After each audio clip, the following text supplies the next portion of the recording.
Your scale, it's lying to you.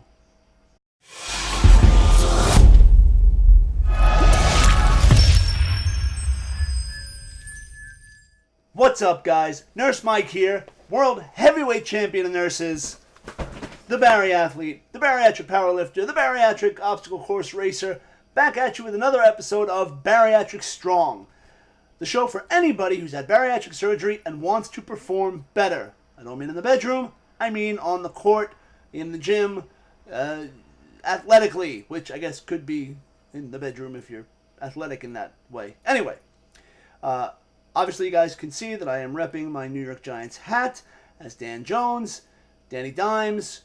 First win as a New York Giant. Sorry, Eli, your time is done. Apparently it is now the time of DJ. If you're watching this like 3 weeks later, I'm recording this on the Sunday where the Giants won their first game. Anyway, I have a secret for you guys, and I don't know if you know this, but your scale is lying to you. Now, look, I don't mean that in the way that, like, oh, you know, my weight is my weight. Well, yeah, your weight is your weight. If you're 120 pounds, you're 120 pounds. If you're 400 pounds, you're 400 pounds. That's not a lie. That's what it is. But here's the problem. And I preface this by saying this is not for people who are just coming out of surgery. This is not for that first 6-month period. Then your scale's kind of telling you the truth. You're dropping weight.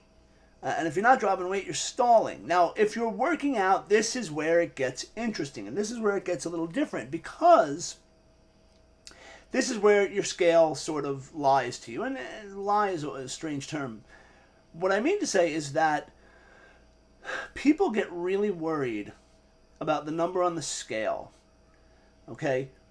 After you have bariatric surgery and you start dropping weight, and you start dropping weight pretty quickly, those numbers, you like the numbers, and you hit stalls, and that happens to a lot of people. You drop 50 pounds, and then you don't drop anything for a month. My wife had the surgery, and she did the same thing. She stalled for like 3 months, and then it started coming off again. What I'm talking about is people who start working out and people who start building muscle. And this is where the scale lies. Because as you are putting on muscle, you are losing body fat if you're working out aggressively, and not even aggressively. If you're working out, if you're doing exercise, you're probably taking off body fat while building muscle at the same time.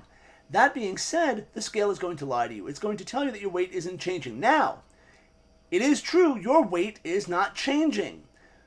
Your body composition is. And by the way, for those who say, well, muscle weighs more than fat, you're an effing moron. A pound of muscle weighs the same as a pound of fat. Now, the space it takes up is a little different. So, while that pound of muscle and the pound of fat do weigh the same, they do distribute themselves differently in your body. What happens when we start working out is that as we add muscle and take off body fat, that body weight number doesn't change. So I'll give you a perfect example of how I don't believe the scale and how the scale lies. So when I had surgery, I was 356 pounds. Well, prior to surgery, I was 356 pounds, and I had about 45, almost 50% body fat. I was a big boy. And after the surgery, I didn't do any workouts. I just let the diet do the job, and I lost a ton of weight. Almost 100 pounds. But I also lost a ton of muscle tone, and I got down to about a 32-inch waist. But I looked sick. Like, I looked skinny. I wasn't this. But I looked skinny. It wasn't a good look. And we'll talk about the mental game of weight loss in another episode, but I didn't know that I had gotten that skinny until I went away and looked in the mirror, and it kind of clicked like that. But so I'm a size 32 waist. I'm 179 pounds. Now I go to my doc. I do a follow up. He says, "Dude, you don't look good. You gotta go to the gym. You gotta hit the weights. No cardio. I want you to put on muscle." And I started doing that. And I found a program, and I started hitting the weights, and I started putting on muscle. And it was interesting because I think when I started, my body fat was probably about 30% or so. And this is where it gets interesting because my weight started to climb. 179, 185, 195, 200. But here's the funny thing. My body fat percentage keeps going down. 35, 30, 25, 20. And through all this, my waistline doesn't change. My 32 stays at 32. More weight, more weight, more weight. 205, 210, 215. Waistline stays the same. Body fat percentage goes down. I actually got down to, for 1 week, I was at 9% body fat. I don't know how. I don't know what I did. I'm still trying to replicate that. But my waistline didn't change. That's where the scale is lying to you. People get so hung up on this goddamn weight number. When we're starting to do exercise, stop worrying about the weight number. Now here, well, Mike, Nurse Mike, how do I figure out how to check my body fat percentage? Now, there are numerous ways to do this. Now, I'm very lucky. The place that I work has an in-body body segmental analyzer. For those who don't know, for body fat analysis, there are kind of two gold standards. One is the DEXA scan and one is the BOD pod. These are the ones that like pro sports teams use and medical facilities, they use this. The DEXA scan is you lay down and it kind of scans you. It takes about 10 minutes. Body composition, bone density, the whole thing. The BOD pod, I think, is something you sit in and it like checks like density or I don't know, displacement of air or water. I'm not really sure. But those are the gold standards. Right under that are the in-body devices, the Tanitas, the full body segmental analyzers. You stand on it, you hold handles, and it sends an electric signal through you to measure body fat, water, muscle, and all that. So I have an in-body. It's fairly accurate. I actually have a DEXA facility near me. So one day I actually did the in-body and then did the DEXA, and there was only about a 2% difference. So it was negligible. I think it's pretty damn close. If you have that, great. If not, check with your local gym or find a scale that has a body fat percentage thing. Now, if you buy one at like Bed Bath & Beyond for like, $150, it may not be the most accurate, but here's the important thing. Accuracy may not be important, but the trend is. So if the first time you hop on, it says 20%, and then 6 weeks later it says 15%, work with that. Work with that you're going up or down in your body fat percentage. If it's completely accurate as to what it is, it's not so important.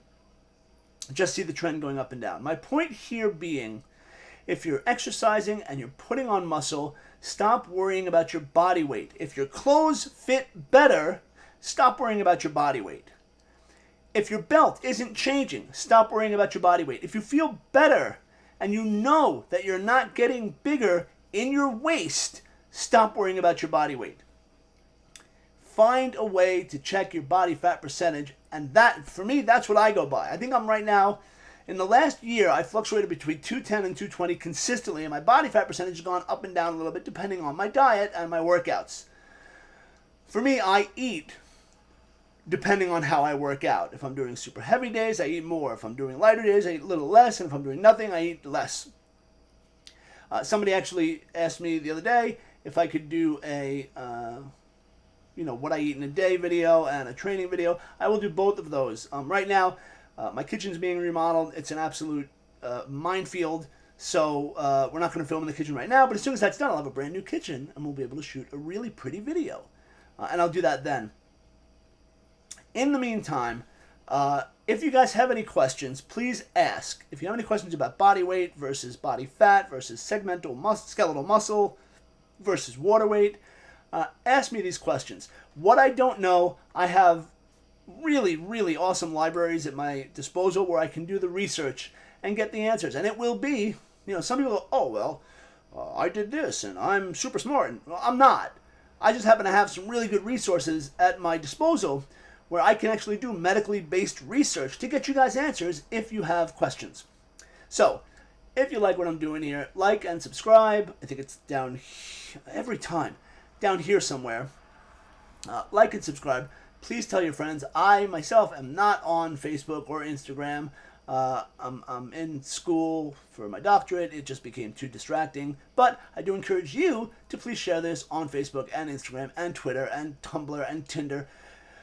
Maybe not Tinder. Please don't do that. But please share with your friends. Let them see this. I hope people are getting something out of this. Yes, I do enjoy hearing myself talk. There's no surprise about that. But I hope that I can help some people through my experience and through what I'm doing. So, as always, guys, you're all awesome. Send some questions in. Make some comments. And as always, stay bariatric strong, guys. Be good.